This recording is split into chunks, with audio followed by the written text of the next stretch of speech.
प्रिय दर्शकों, जय श्री राम, हर हर महादेव। नवतपा 25 मई 2026 रात्रि के 8:36 से प्रारंभ हो रहा है। दिन सोमवार है उस दिन। और यह नवतपा होता क्या है? तो जब वृषभ राशि के नक्षत्र मंडल के 3 नक्षत्रों में से जब रोहिणी नक्षत्र में यह सूर्य जब प्रवेश करते हैं तो उसी समय सूर्य प्रवेश करने के बाद का जो 9 दिन का जो कालखंड होता है उसे नवतपा कहा जाता है। रोहिणी नक्षत्र में जब सूर्य प्रवेश करते हैं तो उसके बाद के 9 दिन तक नवतपा अर्थात 9 दिनों तक अत्यधिक जो है तपन होता है। ऐसा क्यों? इसलिए होता है क्योंकि वृष राशि जो है वह शुक्र की राशि है, किंतु इस पर आधिपत्य चंद्र का होता है और चंद्र शीतलता का कारक ग्रह माना गया है, शीतल का, जल का।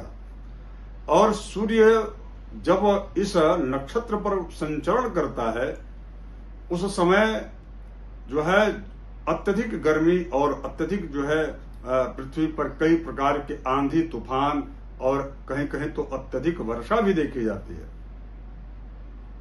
और यह 25 मई 2026 दिन सोमवार से प्रारंभ हो रहा है और आगे के 9 दिनों तक रहने वाला था, लगभग जो है 3 जून तक रहेगा। तो इसका प्रभाव यह है, कहा गया है कि ज्येष्ठ मासे शीते पक्षे आर्द्रादि 10 तारका सजला निर्जला ज्ञेया निर्जला सजलास्तथा।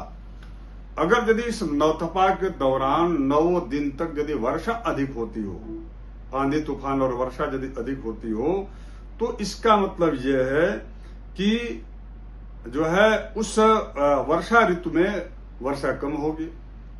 और यदि नवतपा खूब तपा अर्थात वर्षा नहीं हुई, आंधी और तूफान नहीं आए, कम आए, तो उसी आधार पर आगे के जो वर्षा ऋतु में जो जल की स्थिति है वह अधिक मात्रा में कही जाएगी, माना जाता है। अब इसके बाद सैद्धांतिक इसका आधार, तो जब वृष राशि में 10 डिग्री से लेकर के 23 डिग्री 40 कला के बीच की जो अवधि होती है, ये कालखंड लगभग 9 दिन का होता है।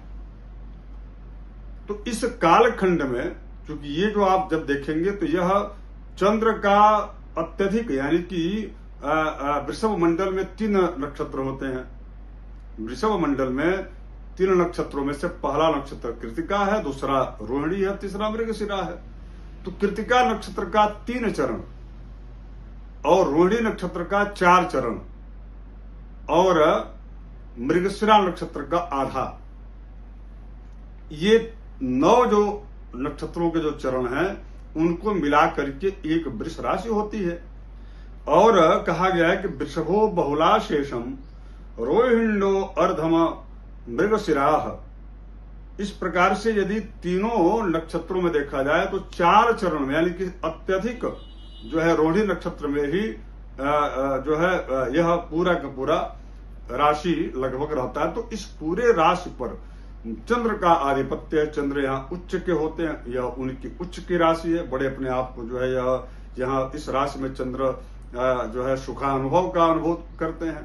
तो ऐसी स्थिति में जब भी वृष राशि में चंद्र हो तो वहां पर यदि चंद्र हो और तो उच्च के होते हैं, और ऐसी स्थिति में यदि सूर्य की सीधी किरण पड़ती है इस पृथ्वी पर, क्योंकि चंद्र इस पृथ्वी से अधिक नजदीक है, तो निश्चित रूप से यहाँ पर जो है ऋतु का जो व्यवहार है वह व्यवहार बिल्कुल जो है सूर्य के पास सिमट जाता है और ऐसे में गर्मी अधिक होती है, तपन अधिक होता है।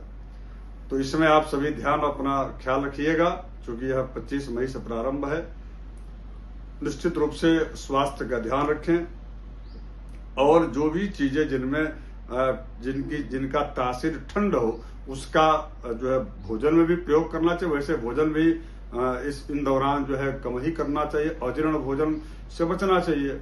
और उसके बाद से जो शीतलता जो प्रदान करे ऐसे द्रव्य पदार्थों का अधिक सेवन करना चाहिए, जल अधिक पीना चाहिए। इस प्रकार के चरक आदि अनेक जो है जो ऋषि महर्षि हुए हैं उन्होंने इस प्रकार की बातें कही है। तो उनकी बात का जो है ध्यान रखना चाहिए, स्वास्थ्य का ध्यान करना चाहिए।